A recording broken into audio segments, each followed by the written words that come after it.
भारत माता की।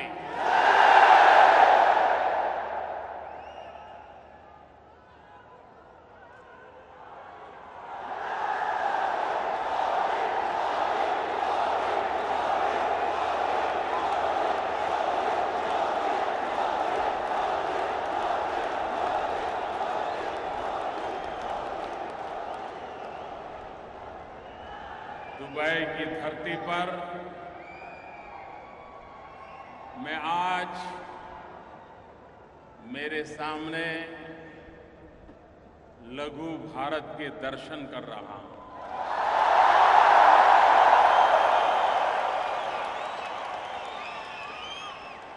हिंदुस्तान के कोने कोने से आए हुए मेरे प्यारे देशवासियों को मैं नमन करता हूं।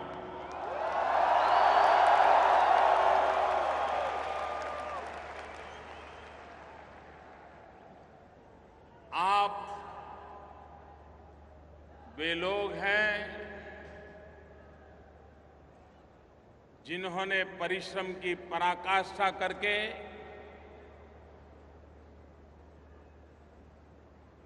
कोई 10 साल से, कोई 15 साल से, कोई 20 साल से, कोई 30 साल से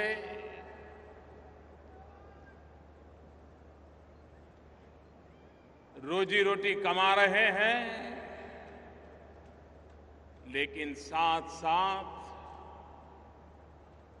भारत के गौरव को भी बढ़ाने में कभी पीछे नहीं रहे।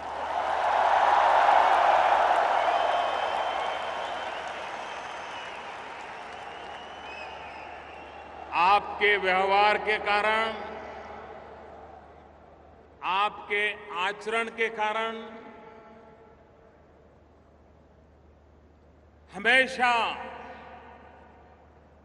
भारत गौरव अनुभव करता रहा है।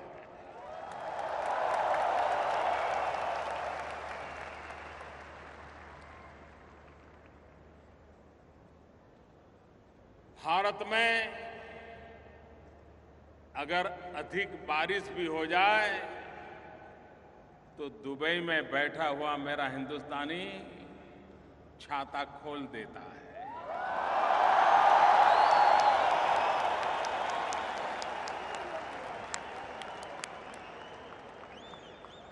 भारत में अगर कहीं कोई प्राकृतिक आपदा आ जाए तो दुबई में बैठा हुआ मेरा देशवासी चैन से सो नहीं सकता है।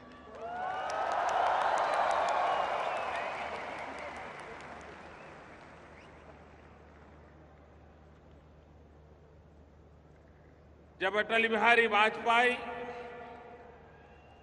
देश के प्रधानमंत्री थे,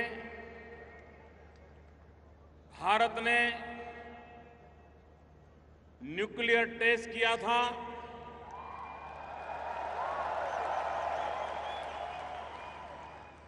दुनिया चौंक गई थी।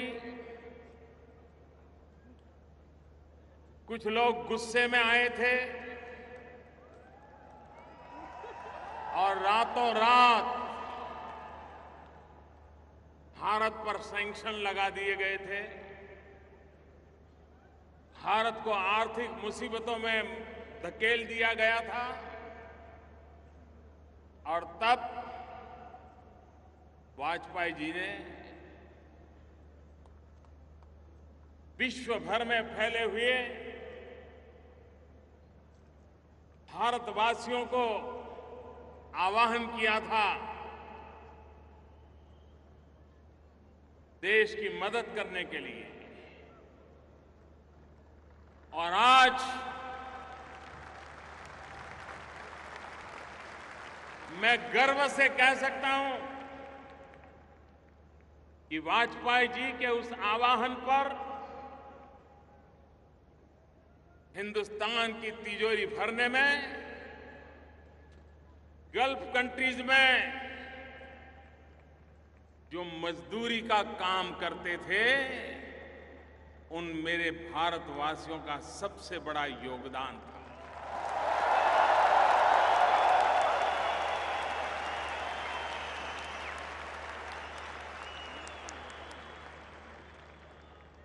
और इस अर्थ में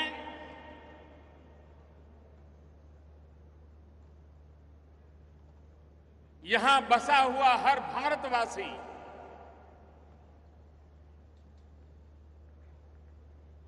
एक प्रकार से हिंदुस्तान के हर कोने से जुड़ा हुआ है। पिछली बार जब देश लोकसभा के चुनाव के लिए व्यस्त था, चुनाव नतीजे आ रहे थे, हिंदुस्तान ही नहीं पूरा दुबई नाच रहा था।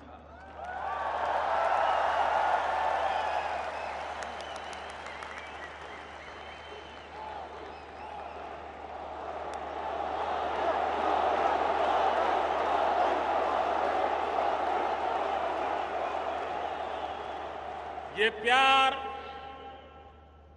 भारत माता के कल्याण के लिए मां भारती फिर से एक बार सामर्थ्यवान बने, सशक्त बने, संपन्न बने, समृद्ध बने, ये सपना संजो करके दिन रात एक करने वाले आप लोग मेरे सामने बैठे।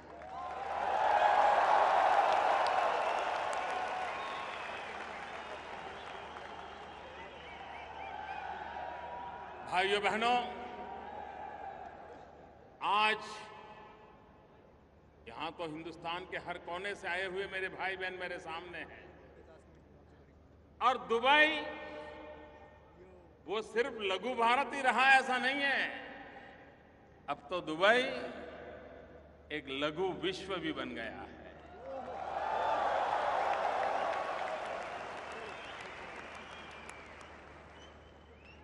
दुनिया के सभी देशों के लोग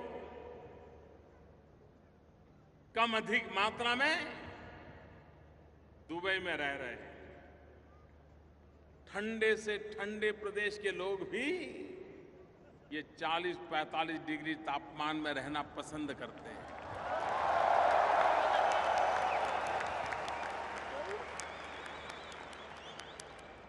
क्या ताकत दिखाई होगी इस देश ने,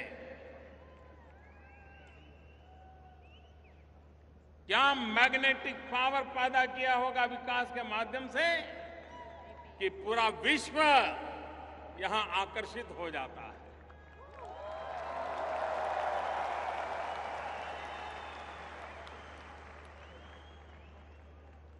हिंदुस्तान के हर कोने से आए हुए सभी देशवासियों ने अभी 2 दिन पूर्व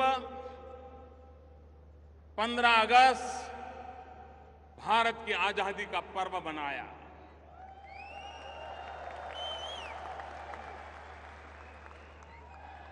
मैं भी आप सबको आजादी के पावन पर्व की अनेक अनेक शुभकामनाएं देता हूं।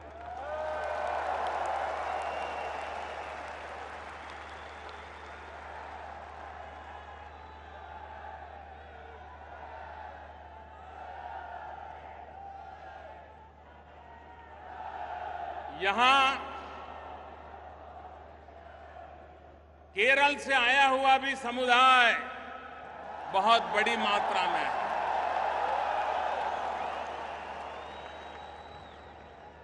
मैं केरल का उल्लेख सविशेष रूप से इसलिए कर रहा हूं क्योंकि आज केरल का नववर्ष है।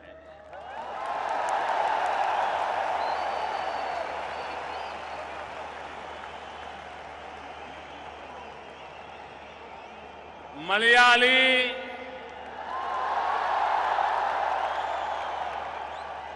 सहोदरक,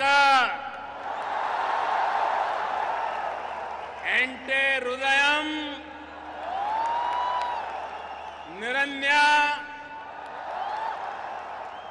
नव वलसरा, आशं सफल। नमस्कारम।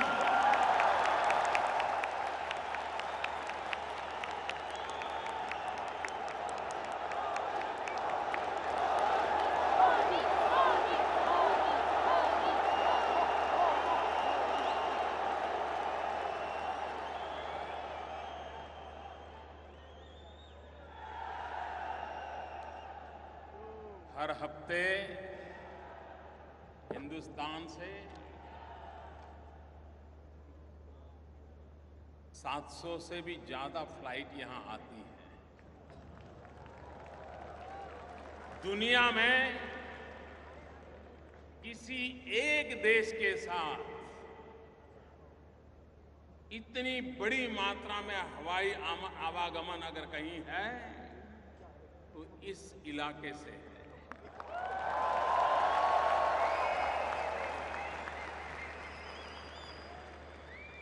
हर हफ्ते 700 से भी अधिक फ्लाइट आती है, लेकिन भारत के प्रधानमंत्री को यहां आने में 34 साल लग गए।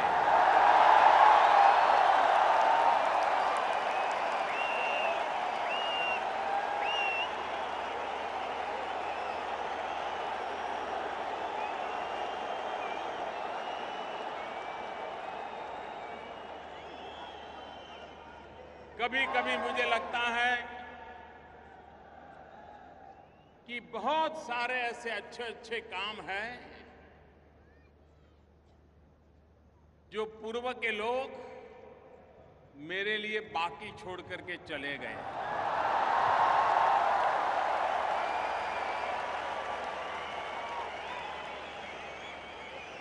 और इसलिए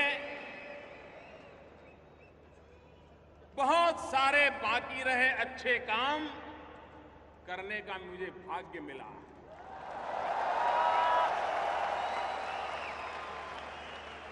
और उस अच्छे कामों में से एक महत्वपूर्ण अच्छा काम मेरा अबू धाबी आना, मेरा दुबई आना।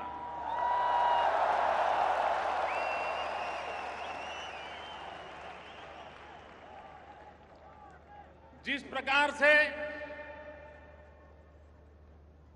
ये मेरी पहली मुलाकात है, इसके पहले कभी मैं इस धरती पर, इस भूभाग पे नहीं आया,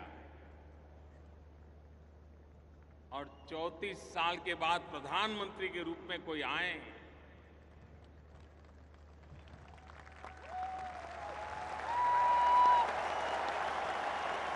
तो किसी को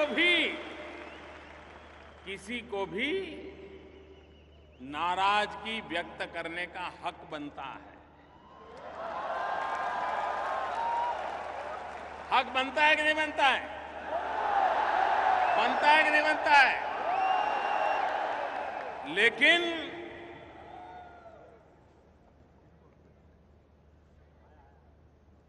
अबू धाबी में हिज हाइनेस क्राउन प्रिंस ने और दुबई में हिज हाइनेस अल मक्तुम जी ने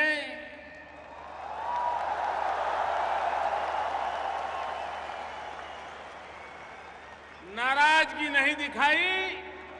इतने प्यार की वर्षा की, इतने प्यार की वर्षा की,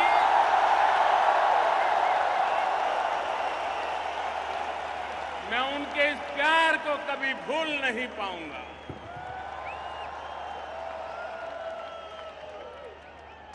जो स्वागत किया, जो सम्मान किया, हिज हाइनेस क्राउन प्रिंस अपने सभी 5 भाइयों के साथ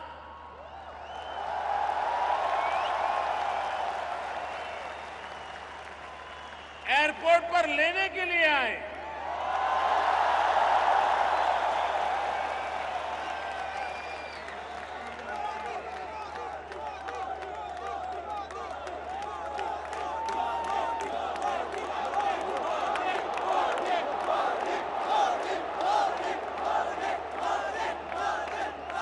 मेरे प्यारे देशवासियों, ये प्यार, ये सम्मान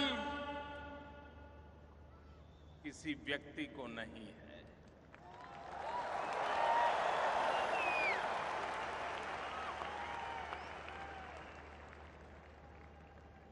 ये 125 करोड़ देशवासियों का सम्मान है।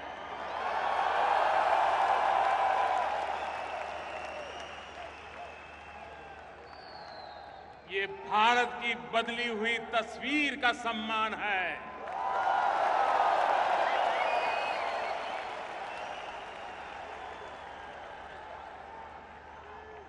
भारत जिस प्रकार से दुनिया में अपनी जगह बना रहा है,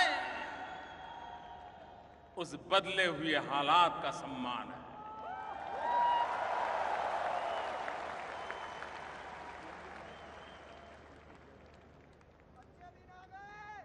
मैं हिज हाइनेस क्राउन प्रिंस का, अमीरात का, दुबई के रूलर्स का हृदयपूर्वक बहुत बहुत आभार व्यक्त करता हूं।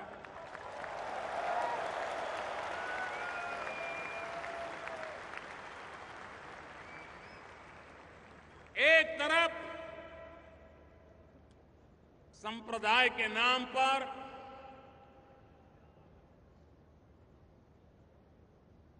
आतंकवाद के खेल खेले जाते हुए निर्दोषों को मौत के घाट उतार दिया जाता, पूर्णतया चिंता का माहौल हो, ऐसे समय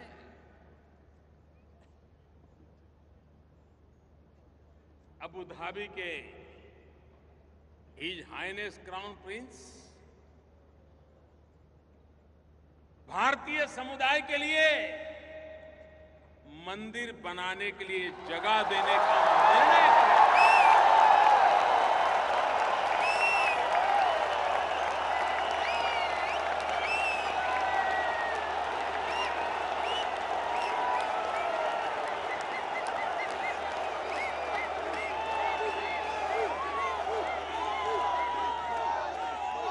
जो लोग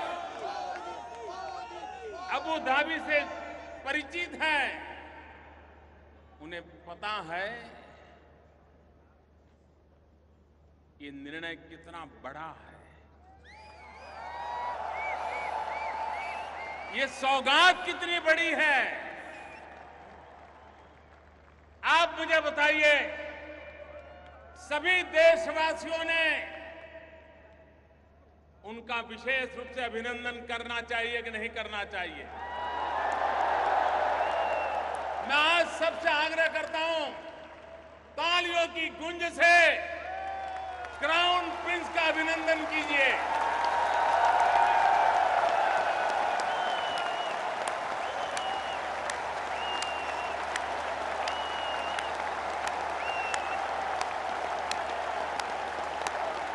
क्राउन प्रिंस को स्टैंडिंग ओवेशन दीजिए।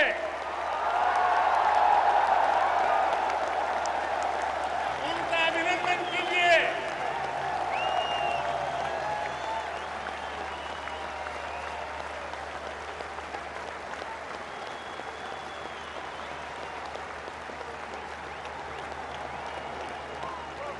मैं हृदय से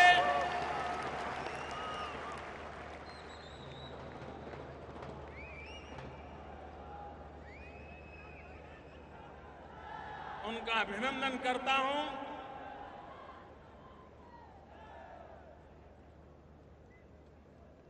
भाइयों बहनों,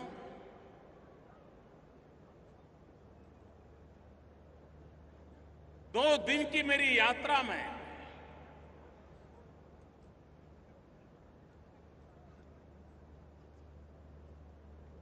जिस प्रकार का विश्वास का माहौल बना, आखिरकार अंतर्राष्ट्रीय संबंधों का आधार आपकी भाषा क्या है, आप कितने आर्टिकुलेट हैं, आप डिप्लोमेटिक रिलेशन में कितने बढ़िया ढंग से मेलजोल करते हैं, उससे भी ज्यादा महत्व होता है एक दूसरे पर भरोसे का।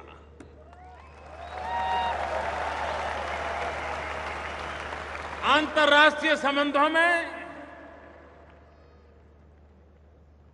ये भरोसा, ये विश्वास एक बहुत बड़ी पूंजी होता है। और आज मैं चंद घंटों की मेरी यहां की मुलाकात के बाद कह सकता हूं कि भारत, अबू धाबी, दुबई, अमीरात जो विश्वास का सेतु बना है वो अभूतपूर्व है और आने वाली पीढ़ियों तक काम आए ऐसा फाउंडेशन तैयार हुआ।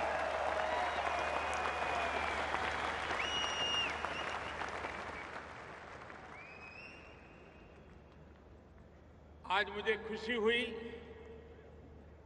कि जब आज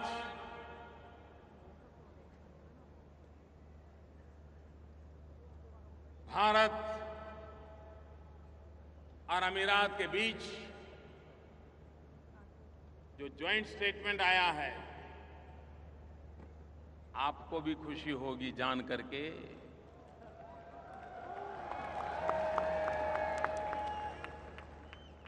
क्राउन प्रिंस ने हिंदुस्तान में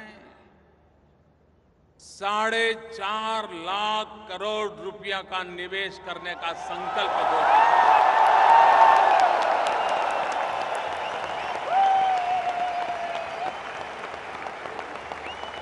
4.5 लाख करोड़ रुपया। कितना कितना कितना?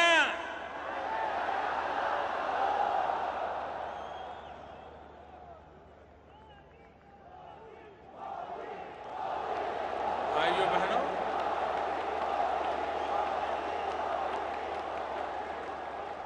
अगर आप पर किसी का भरोसा न हो तो कोई 10 रुपया भी आप पर लगाने के लिए तैयार होगा क्या?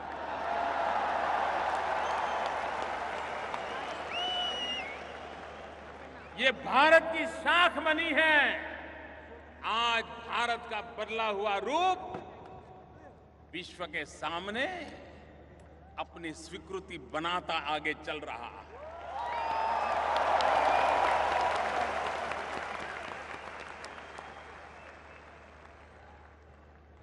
आज अमीरात और भारत की तरफ से आतंकवाद के खिलाफ 2 टूक शब्दों में बिना लाग लपेट और किसी की परवाह किए बिना साफ साफ शब्दों में संकेत दे दिए गए।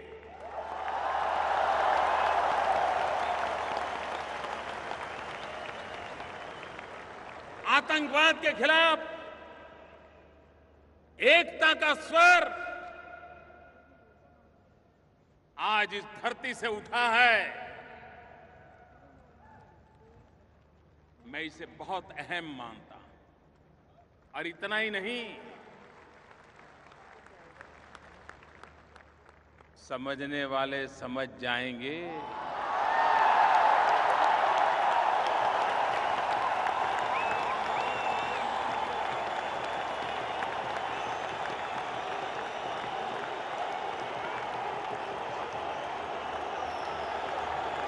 अक्लमंद को इशारा का भी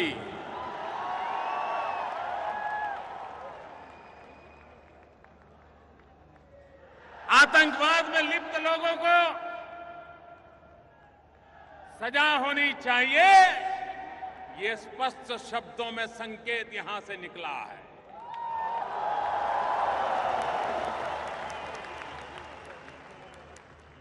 मैं आज यहां के शासकों का इसलिए भी आभारी हूं कि उन्होंने यूनाइटेड नेशंस जब अपने 70 साल मनाने जा रहा है तो यहां से कहा गया है और भारत की एक बात का खुला समर्थन किया गया है कि भारत को यूनाइटेड नेशन की सिक्योरिटी काउंसिल का परमानेंट मेंबरशिप मिलनी चाहिए।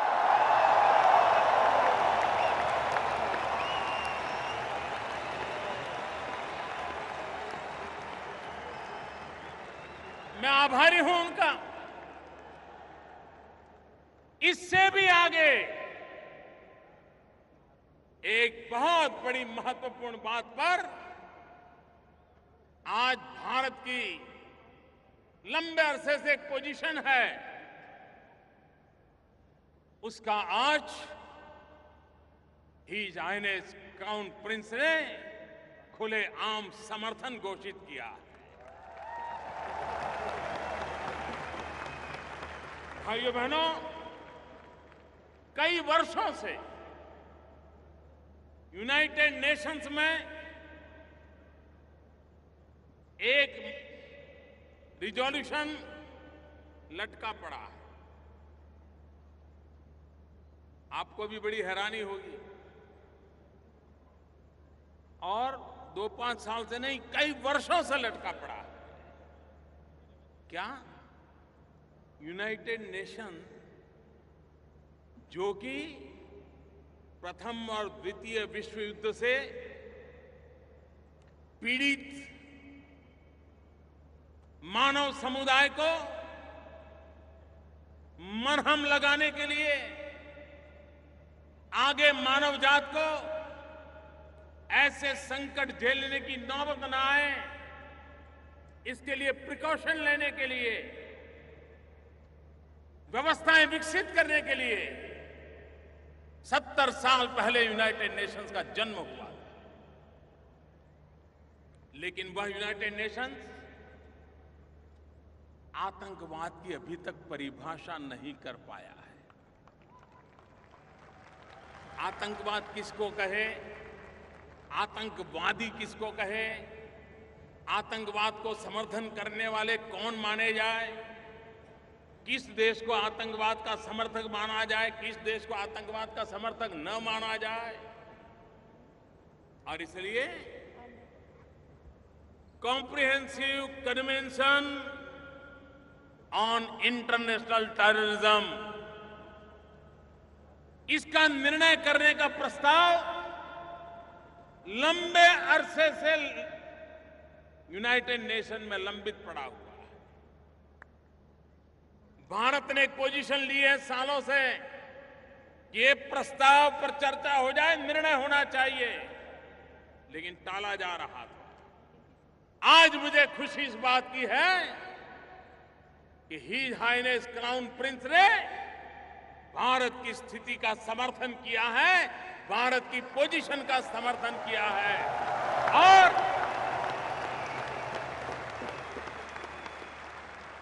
आतंकवाद के खिलाफ लड़ने के संबंध में आपने स्पष्ट संकेत दे दिए। न सिर्फ 4.5 लाख करोड़ रुपए का पूंजी निवेश की बात नहीं है, ये एक निश्चित दिशा में कंधे से कंधा मिलाकर के चलने का एक प्रकार का संकेत इस जॉइंट स्टेटमेंट में।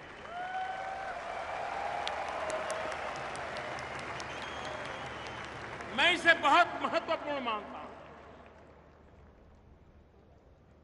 भाइयों बहनों, आप तो सालों से बाहर हैं, आज भारत का नाम सुनते ही आपके सामने खड़े हुए व्यक्ति की आंखों में चमक आती है कि नहीं आती है? आपका माथा गर्व से ऊंचा होता है कि नहीं होता है? आपका सीना तन जाता है कि नहीं तन जाता है? एक गर्व महसूस करते हैं कि नहीं करते हैं? भाइयों बहनों, आज दुनिया का हिंदुस्तान की तरफ देखने का नजरिया पूरी तरह बदल चुका है। और उसका एक कारण, क्या कारण है?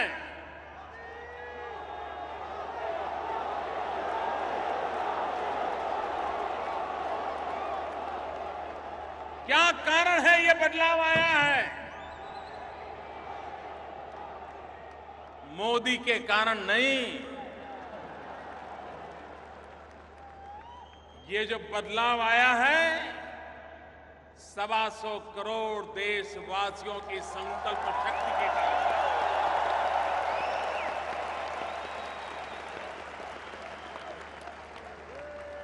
125 करोड़ देशवासियों ने 2014 मई महीने में 30 साल के बाद पूर्ण बहुमत वाली सरकार चुनी।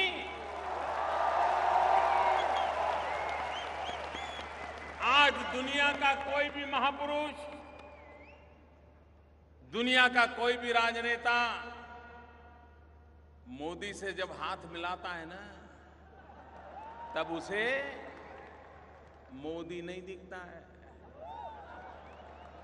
उसे 125 करोड़ हिंदुस्तानी दिखाई देते हैं।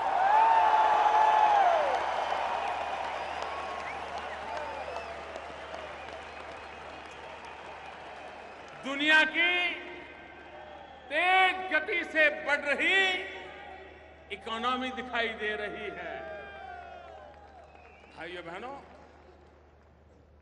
पिछले दिनों IMF हो, वर्ल्ड बैंक हो, मूडी हो, विश्व की जितनी भी आर्थिक पैमाने पर रेटिंग इंस्टीट्यूशंस हैं, सब किसी ने एक स्वर से कहा है कि आज दुनिया में बड़े देशों में सबसे तेज गति से अगर आर्थिक सुधार हो रहा है, तेज गति से ग्रोथ हो रहा है, तो उस देश का नाम है, उस देश का नाम है।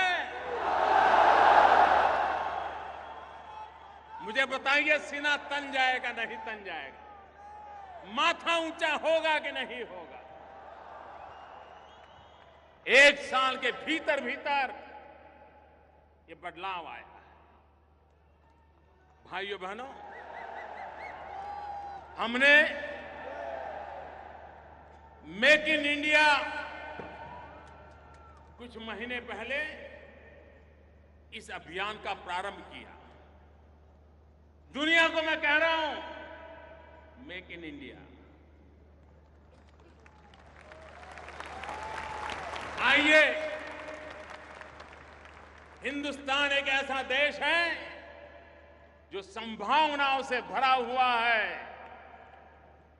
अपॉर्चुनिटीज ही अपॉर्चुनिटीज हैं। ये एक ऐसा भाग्यशाली देश है जिसके पास 65% जनसंख्या, 65% पॉपुलेशन 35 साल से कम उम्र की है।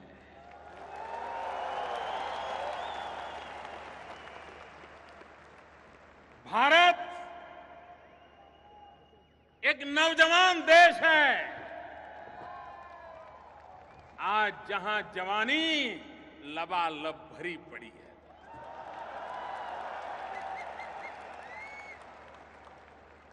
और विश्व वहां आए, हमारे युवकों की शक्ति जुटाए, उत्पादन करे, दुनिया के बाजार में जाकर के बेचे। और आज ये कुछ ही महीनों का मामला है, फॉरेन डायरेक्ट इन्वेस्टमेंट FDI में 48% वृद्धि हुई है। 48%।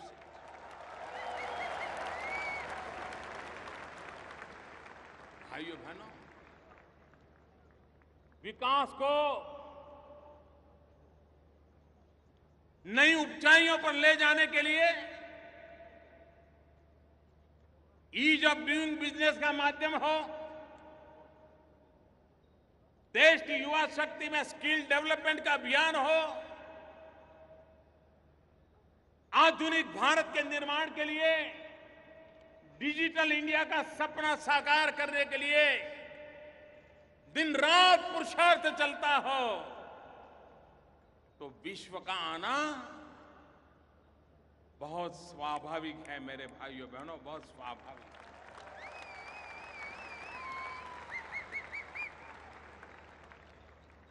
भाइयों बहनों, आज दुनिया जिस आतंकवाद के नाम सुनते ही कांप उठती है, एक नफरत पैदा होती है।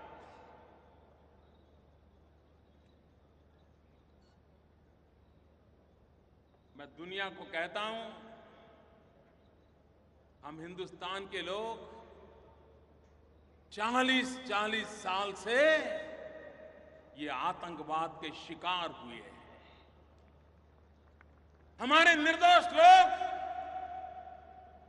आतंकवादियों की गोलियों से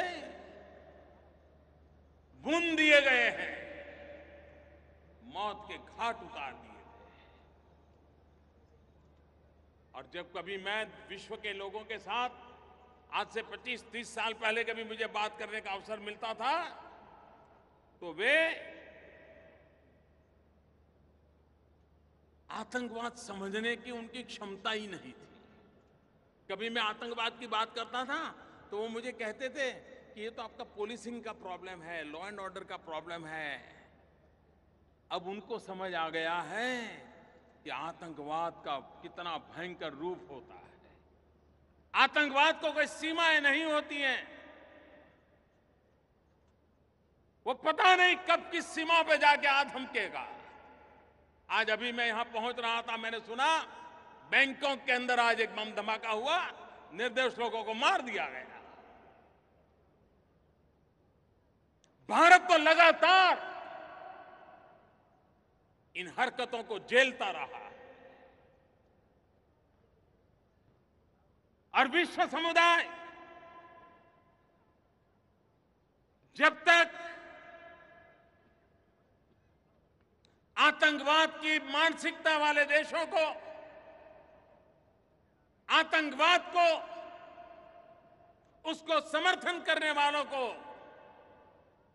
एक और मानवता में विश्वास करने वाले दूसरी ओर, मानवतावाद में विश्वास करने वाले दुनिया के देश एक होकर के आतंकवाद के खिलाफ लड़ने का वक्त आ चुका है।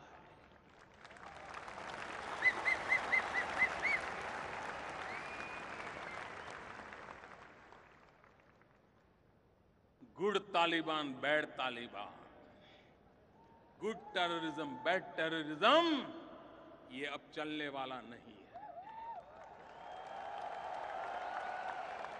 हर किसी को तय करना पड़ेगा कि फैसला करो कि आप आतंकवाद के साथ हो कि आप मानवता के साथ हो। निर्णय करो।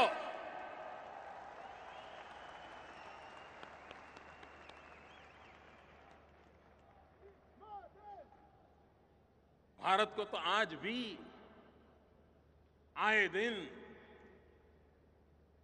इन नापाक हरकतों का शिकार होना पड़ता है।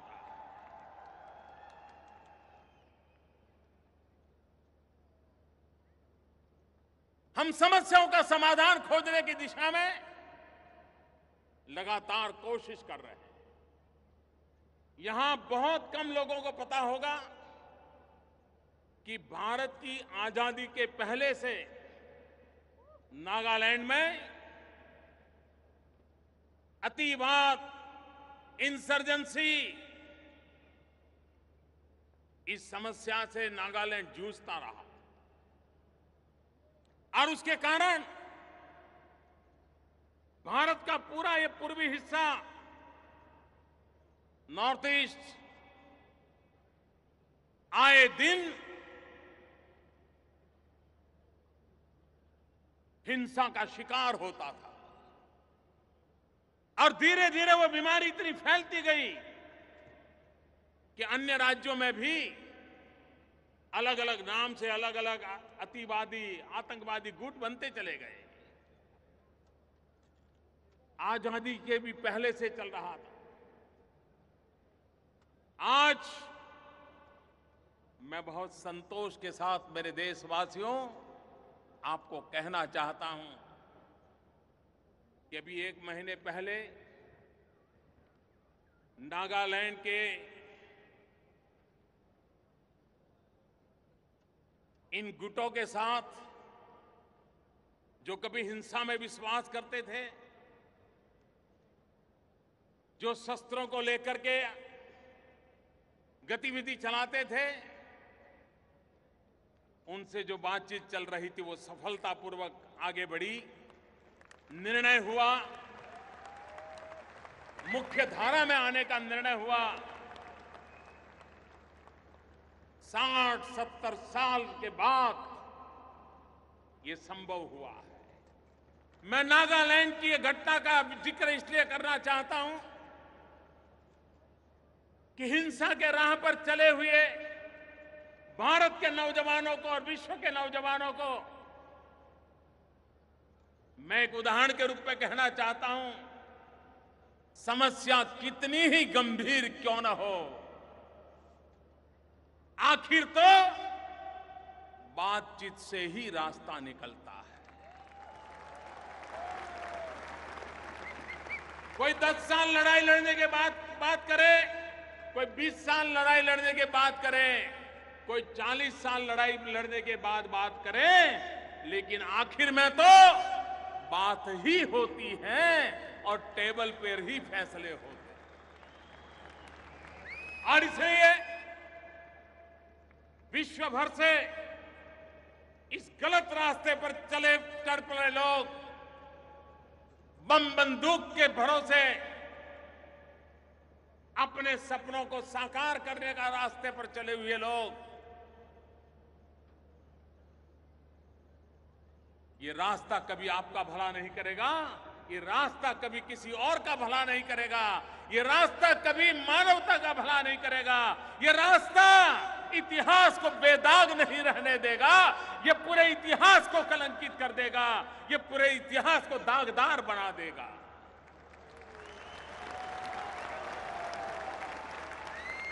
और इसलिए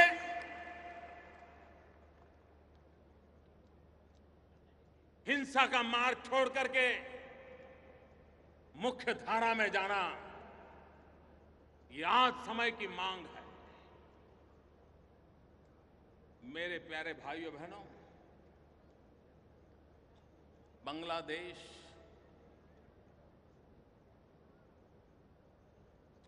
उन्नीस 1947 में भारत का विभाजन हुआ, 1947। तब से पूर्व पाकिस्तान, पश्चिम पाकिस्तान थे उस समय। पूर्वी पाकिस्तान जो आज बांग्लादेश बना, भारत और उनके बीच सीमा का विवाद चल रहा था, तनाव का कारण बना हुआ था, आशंकाओं का कारण बना हुआ था। घुसपैठ के लिए एक सुविधाजनक स्थिति बनी हुई थी। आप सबके आशीर्वाद से हिंदुस्तान ने बीड़ा उठाया, सबने मिलकर के बीड़ा उठाया कि समस्या का समाधान करना है, बातचीत से करना है। मैं पिछले सितंबर में बांग्लादेश के राष्ट्रपति शेख हसीना जी से मिला था और मैंने उनको वादा किया था कि मुझ पे भरोसा कीजिए, और मुझे थोड़ा समय दीजिए। उन्होंने कहा कि मेरे पास भरोसा रखने के सिवाय है भी क्या।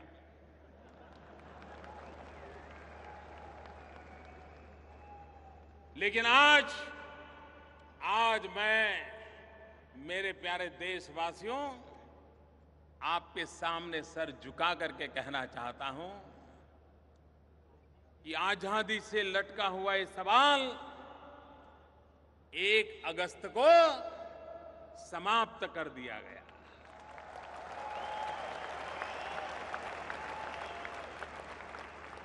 सीमा निर्धारित हो गई। जिनको बांग्लादेश जाना था बांग्लादेश चले गए, जिनको भारत आना था भारत आ गए। हम लोग तो 15 अगस्त 1947 को आजाद हो गए थे। भारत के नागरिक के नाते गौरवगान करने लगे थे। लेकिन ये हमारे भाई बहन अभी 1 अगस्त 2015 को भारत की भूमि पर आजादी का श्वास लेने का उन्हें सौभाग्य मिला। भारत की संसद में सर्वसम्मति से सभी राजनीतिक दलों ने साथ दिया और सर्वसम्मति से फैसला हुआ, बातचीत के माध्यम से फैसला हुआ। ये छोटी मोटी उपलब्धि नहीं है मेरे भाइयों बहनों। और मैं औरों को भी हमेशा कहता हूं, अड़ोस पड़ोस के देशों को भी कहता रहता हूं, जैसे हिंसा के रास्ते पर गए हुए लोगों को भी कभी न कभार बातचीत के रास्ते पर आना पड़ता है, वैसे अड़ोस पड़ोस में भी समस्याओं का समाधान बातचीत से ही निकलता है।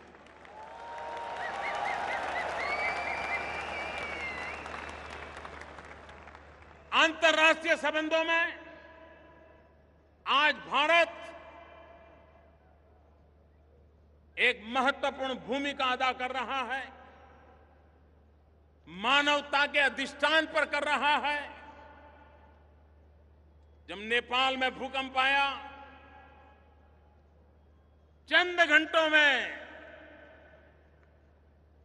ऐसा नहीं कि भाई जरा पूछो तो क्या हुआ है, जरा जानकारी लो क्या हुआ है, ऐसा करो अफसरों का डेलीगेशन भेजो, देखो जरा क्या मुसीबत आई है, ऐसा करो भाई कोई अपने रिश्तेदार वहां तो पूछो भाई हुआ क्या है। ऐसा इंतजार नहीं किया। आज दिल्ली में ऐसी सरकार है जो हर पल नजर आती है, हर जगह पे नजर आती है।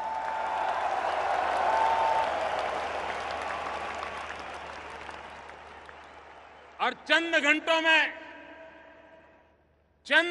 में भारत से जो भी हो सकता था, ये मानवता का काम था,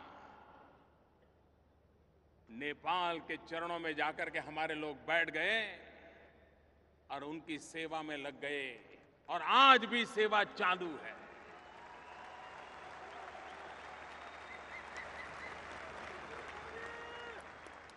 नेपाल हमारा पड़ोसी है, वो दुखी हो और हम सुखी हो, ये कभी संभव नहीं होता।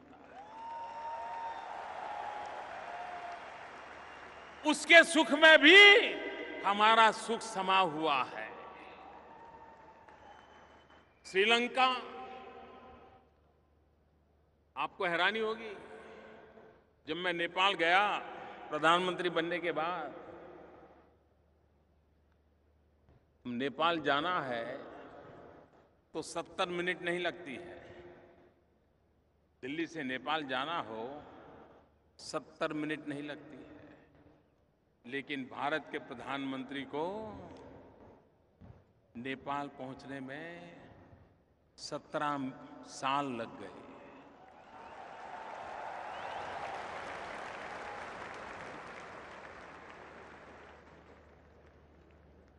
फिर से हम गए, संबंधों को फिर से जोड़ा, अपनापन। आज नेपाल भारत पे भरोसा कर रहा है, भारत नेपाल का सुख दुख का साथी बना है। श्रीलंका, राजीव गांधी जब प्रधानमंत्री थे, उसके बाद कोई प्रधानमंत्री की स्टैंड अलोन विजिट नहीं हुई थी। कितने साल बीते। हमारा पड़ोसी है, आए दिन हमारे तमिलनाडु केरल के मछुआरे और उनके मछुआरे आपस में भिड़ जाते हैं, लेकिन उधर कोई जाता नहीं था। हम गए। इतना ही नहीं, जाफना, जहां 20-20 साल तक बम और बंदूक का ही कारोबार चलता था, उस जाफना में जाकर के उन दुखियारों के आंसू पोंछने का काम करने का सौभाग्य मुझे मिला।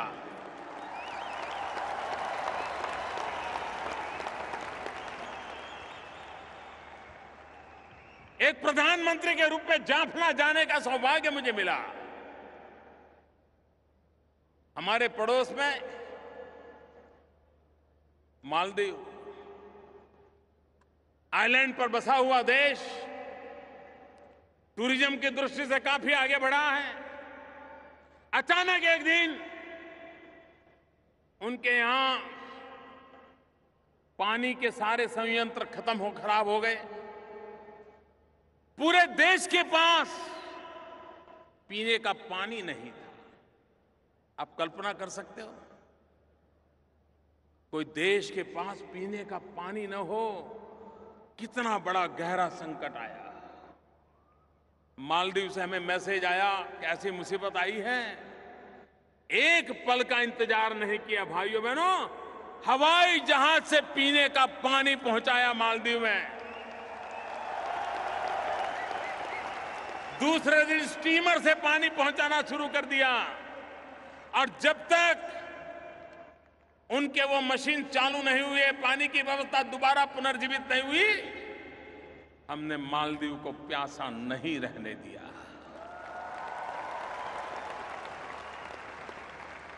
अफगानिस्तान हमारा पड़ोसी है। अफगानिस्तान संकटों से गुजर रहा है। लंबे अरसे से आए दिन वो गांव झेलता चला जा रहा है। हर पल अफगानिस्तान को मरहम लगाने का काम हिंदुस्तान करता आया है। अफगानिस्तान फिर से एक बार खड़ा हो जाए, क्योंकि हम सब बचपन से काबुली वाला से तो बहुत परिचित है। जब काबुली वाले की बात करते हैं तो हमें कितना अपनापन महसूस होता है। भाइयों बहनों, हमारी कोशिश रही है भारत को विकास की नई ऊंचाइयों पर ले जाना, भारत में निरंतर विकास को आगे बढ़ाना, और अपने अड़ोस पड़ोस के देशों से दोस्ती बना करके, साथ और सहयोग लेकर के आगे चल पड़ना। सार्क देशों का समूह, उसमें एक नया प्राण पुरने का प्रयास किया है, सफलतापूर्वक प्रयास किया है। वरना पहले सार्क देशों के मंच का उपयोग तू मैं के लिए होता था, कभी भारत को घेरने के लिए होता था। आज सार्क देशों के लोग जितने साथ चल सकते हैं उनको लेकर के इन सार्क इकाई को विकास की नई ऊंचाइयों पर ले जाने का सपना हमने देखा है। हमने घोषित किया है कि 2016 में हम अवकाश में एक सार्क सैटेलाइट छोड़ेंगे, जिसकी सेवाएं सार्क देशों को मुफ्त में देंगे, जो शिक्षा के काम आए, जो आरोग्य के लिए काम आए, जो किसानों को काम आए, जो मछुआरों को काम आए, सामान्य जन को काम आए। अभी हम बीच में सोच रहे थे कि सार्क देश कनेक्टिविटी के लिए गंभीरता से सोचे, और हम जानते हैं आज विकास में कनेक्टिविटी का महत्व बहुत है। आप समुद्री मार्ग से जुड़िए या रेल मार्ग से जुड़िए या रोड मार्ग से जुड़िए, जुड़ना जरूरी है। यूरोप के देशों को ये लाभ मिला हुआ है। एक देश से दूसरे देश चले जाओ, पता तक नहीं चलता देश कब बदल गया। क्या ये सार्क देशों के बीच नहीं हो सकता है? हमने मिलकर के सामूहिक निर्णय करने का प्रयास किया नेपाल में, लेकिन आप जानते हैं कुछ लोगों को जरा तकलीफ होती है।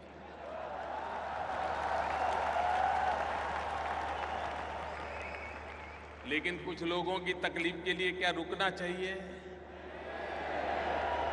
हमारे काम को हमने रोक देना चाहिए? हमने अटक जाना चाहिए क्या? ठीक है, आपको मर्जी, आप वहां रह जाइए, हम तो चल पड़े भाई। और हमने क्या किया? एक बहुत बड़ा अहम फैसला लिया है भाइयों बहनों। इसका प्रभाव आने वाले दिनों में क्या होने वाला है वो तो वक्त बताएगा।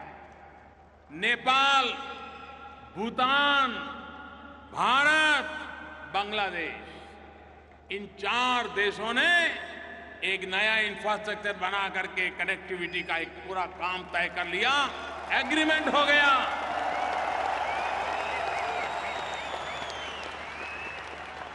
ये आगे चल करके नॉर्थ ईस्ट से जुड़ेगा, वहां से ये म्यांमार से जुड़ेगा, वो इंडोनेशिया, थाईलैंड, पूरब हिंदुस्तान, पूरब के विश्व की तरफ भारत को कनेक्टिविटी की एक ताकत देगा। एक नया भारत का बदला हुआ संबंधों का एक नया विश्व खड़ा हो जाएगा।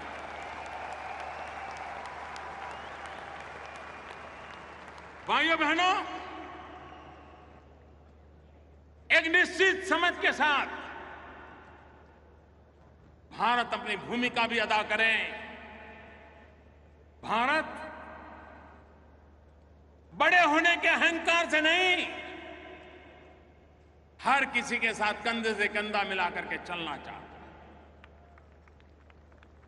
विकास की नई ऊंचाइयों को पार करना चाहता है। भारत में नौजवानों को रोजगार मिले, हमारे कृषि में सेकंड ग्रीन रिवॉल्यूशन हो, हमारा पूर्वी हिंदुस्तान, चाहे पूर्वी उत्तर प्रदेश हो, चाहे बिहार हो, चाहे पश्चिम बंगाल हो, चाहे आसाम हो, चाहे नॉर्थ ईस्ट हो, चाहे उड़ीसा हो, ये हमारा जो इलाका है, ये मानना पड़ेगा कि वहां विकास की ज्यादा जरूरत है। अगर वहां पर विकास हो गया और हिंदुस्तान का पश्चिमी छोर और पूरब का छोर बराबर हो गए तो भारत बहुत तेज गति से दौड़ने लग जाएगा। और इसलिए भारत के इस पूर्वी छोर पर आर्थिक विकास का एक नया अभियान हमने चलाया है, इंफ्रास्ट्रक्चर खड़ा करने का अभियान चलाया है, फर्टिलाइजर के कारखाने शुरू कर रहे हैं, गैस की पाइपलाइनें लगानी है, बिजली पहुंचानी है। आप मुझे बताइए, आजादी के इतने सालों के बाद बिजली होनी चाहिए कि नहीं होनी चाहिए? बिजली मिलनी चाहिए कि नहीं मिलनी चाहिए? क्या आज के युग में बिजली के बिना गुजारा संभव है? भाइयों बहनों, हमने सपना संजोया है। 5 साल के भीतर भीतर हम देश के कोने कोने में 24 घंटे बिजली मैंने भेजने के लिए, देने के लिए तैयार है। ये हम करके रहेंगे।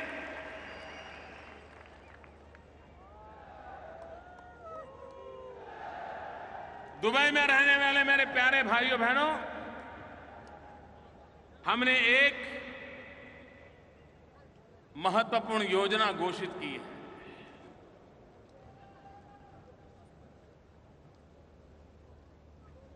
हमारे देश में लोगों को पहले बैंक अकाउंट नहीं थे। हमने हर हिंदुस्तानी का बैंक अकाउंट खोल दिया। एक काम किया, भारत में हमारे देश के नागरिकों को इंश्योरेंस नहीं है, बीमा नहीं है। उसके परिवार में कोई आपत्ति आ जाए तो पीछे वालों को देखने की कोई व्यवस्था नहीं। हमने 3 योजनाएं लगाई हैं। एक प्रधानमंत्री बीमा सुरक्षा योजना, प्रधानमंत्री जीवन ज्योति योजना। और इंश्योरेंस के लिए कितना पैसा देना है? एक स्कीम ऐसी है कि जिसमें 1 महीने में सिर्फ 1 रुपया देना है, 12 महीने में 12 रुपया। हमारे देश का गरीब से गरीब व्यक्ति दे सकता है कि नहीं दे सकता है? मुझे बताइए, दे सकता है कि नहीं दे सकता है? गरीब से गरीब व्यक्ति 1 रुपया महीने में दे सकता है कि नहीं दे सकता है? महीने का 12 रुपया, साल भर का 12 रुपया, साल भर का 12 रुपया देगा, उसे 2 लाख रुपयों का सुरक्षा का बीमा मिलेगा।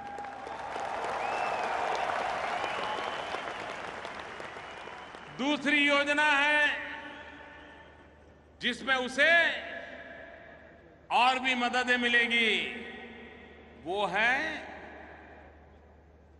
1 दिन का 90 पैसा, 1 रुपया भी नहीं, 1 दिन का 1 रुपया भी नहीं। आज तो चाय भी 1 रुपये में मिलती नहीं है। मैं जब चाय बेचता था तो 1 रुपया भी नहीं मिलता था।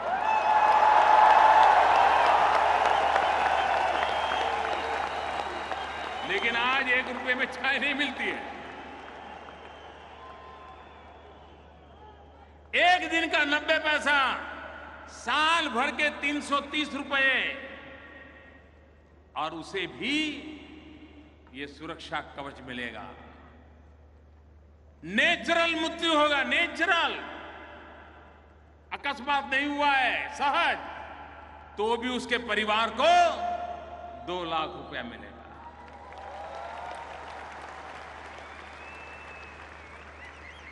हमने लोगों से आग्रह किया है कि रक्षाबंधन के पर्व पर, हमारे देश की परंपरा है, हम अपनी बहनों को भेंट सौगात देते हैं, कोई न कोई गिफ्ट देते हैं। मैं मेरे गल्फ कंट्रीज में रहने वाले मेरे प्यारे भाइयों बहनों का आग्रह करता हूं, इस बार राखी के त्योहार पर आप अपनी बहन को ये जीवन सुरक्षा योजना दे दीजिए। अगर आप 600 रुपया बैंक में फिक्स डिपॉजिट करा दोगे तो हर साल उसको 12 रुपये से ज्यादा इंटरेस्ट मिलेगा, कटता जाएगा, और आपकी बहन को 2 लाख रुपए का सुरक्षा का कवच मिल जाएगा। और दोनों योजना ले लेंगे, उतने पैसे जमा करा दिए तो 4 लाख रुपया उसके चरणों में आपकी तरफ से पहुंच जाएगा। भाइयों बहनों, हमने समाज जीवन को एक सुरक्षित बनाना है, हमारी नई पीढ़ी को शिक्षित बनाना है, देश को आधुनिक बनाना है। और आज जब विश्व का भारत की तरफ आकर्षण बढ़ा है, उस परिस्थिति का हमने लाभ उठाना है और देश को विकास की नई ऊंचाइयों पर ले जाना है। मेरे प्यारे भाइयों बहनों, आपने मुझे जो सम्मान दिया, प्यार दिया, पूरा हिंदुस्तान आपको देख रहा होगा।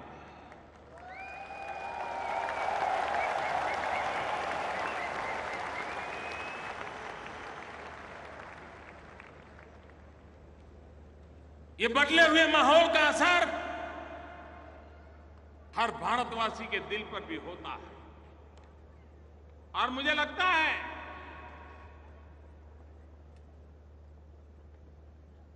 कि विश्व भर में जो हमारा भारतीय समुदाय पहुंचा है, उस भारतीय समुदाय को भी आज एक नई ऊर्जा, नई शक्ति मिली है। आज जब मैं अबू धाबी आया, दुबई आया, तो कुछ बातें मेरे ध्यान में आई हैं। उसके विषय में भी आज आपको मैं कह करके जाना चाहता हूं।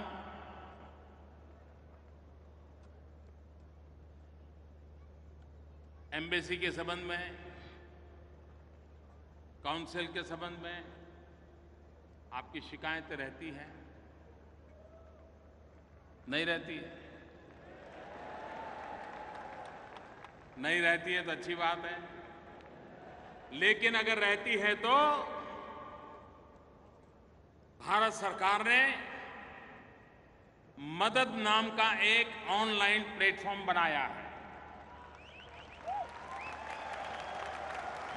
इस मदद नाम के ऑनलाइन प्लेटफॉर्म का उपयोग दुनिया भर में फैले हुए हमारे भारतीय भाई बहन उसका उपयोग कर सकते हैं ताकि आपकी बात आगे पहुंच सकती है। मोबाइल फोन के द्वारा भी आप उनका संपर्क कर सकते हैं। एक दूसरा काम किया है, ई-माइग्रेट पोर्टल शुरू किया गया है, जिसके द्वारा इस प्रकार से हमारे प्रवासी भारतीयों को कोई शिकायत हो, कोई कठिनाई हो, तो उनको इमिग्रेशन ऑफिस के चक्कर काटने नहीं पड़ेंगे। ये ई-माइग्रेट पोर्टल पर अपनी बात रख करके वो मदद ले सकता है। इसकी एक व्यवस्था की गई है ताकि यहां दूर दूर से आपका वहां जाना बहुत तकलीफ होती है।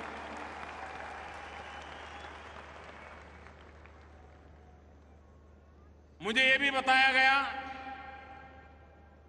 कि कहीं कहीं पर ई-माइग्रेट पोर्टल का उपयोग करने में नागरिकों को दिक्कत होती है। इसके लिए भी मैंने हमारी एम्बेसी को आदेश किया है कि वे ये जो टेक्निकल प्रॉब्लम है इसका 30 दिन के भीतर भीतर सॉल्यूशन दें। आज 17 अगस्त है, 17 सितंबर तक सॉल्यूशन दें, ऐसा मैंने उनसे कहा है। और मुझे विश्वास है कि हमारे एम्बेसी के भाई ये जो टेक्निकल प्रॉब्लम कहीं कहीं आता है उसका रास्ता निकालेंगे। एक और काम मैंने कहा है कि हां, भारतीय समुदाय ज्यादातर वर्कर्स हैं, उनके पास इतने पैसे नहीं कि एक जगह से दूसरी जगह पे वो भागते रहें, और इसलिए हमने कहा है कि हम समय समय पर जहां हमारे भारतीय भाई समुदाय रहते हैं वहां जाकर के काउंसलर कैंप लगाएं।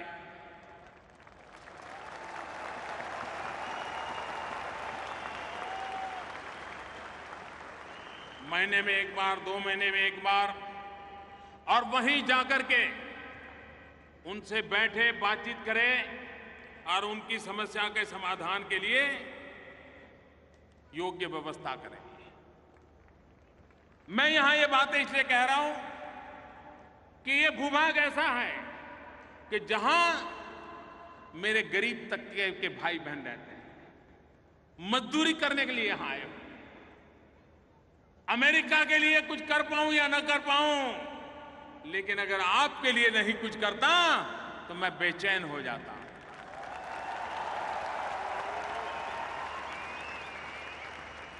और इसलिए हमने एक और काम किया है। इन दिनों विदेशों में कभी कभी जाते हैं तो हमारे भारतीय भाई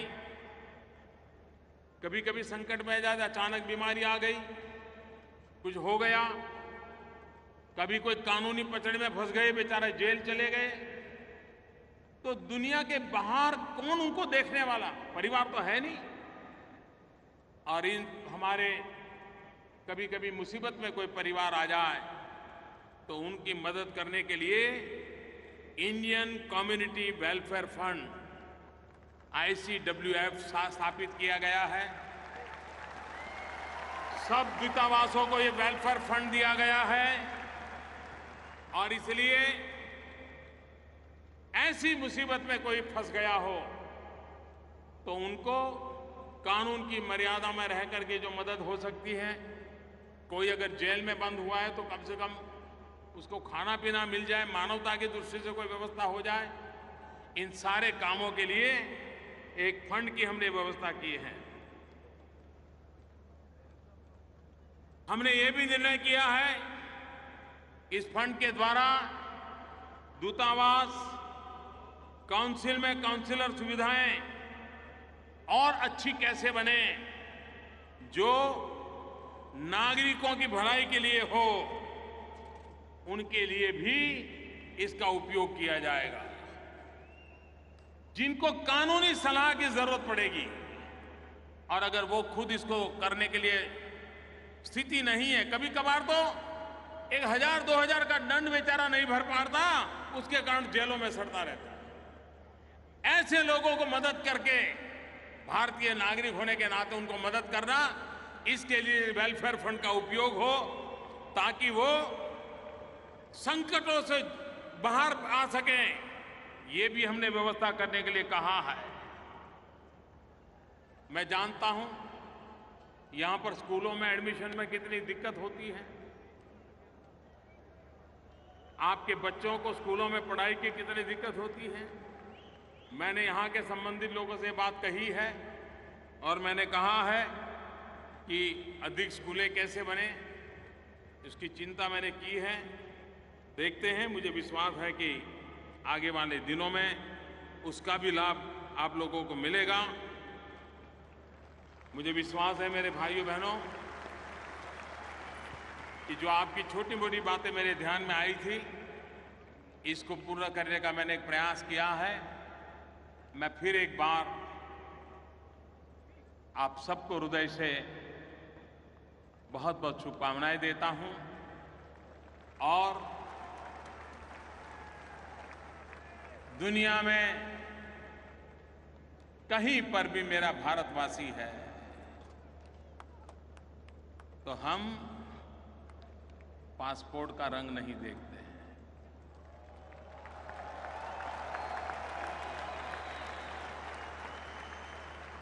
हमारा खून का रंग काफी है, वो धरती का नाता काफी है। और इसलिए आइए मेरे साथियों, हम सब मिलकर के जहां भी हो, मां भारती का माथा ऊंचा करने के लिए, गौरव से जीवन जीने के लिए एक माहौल बनाने में शरीक हो और आपका योगदान, आपकी शक्ति, सामर्थ्यवान आपके परिवार को भी भला करने में काम आए, देश का भी भला करने के लिए काम आए। इसी शुभकामनाओं के साथ आप सबका बहुत बहुत धन्यवाद।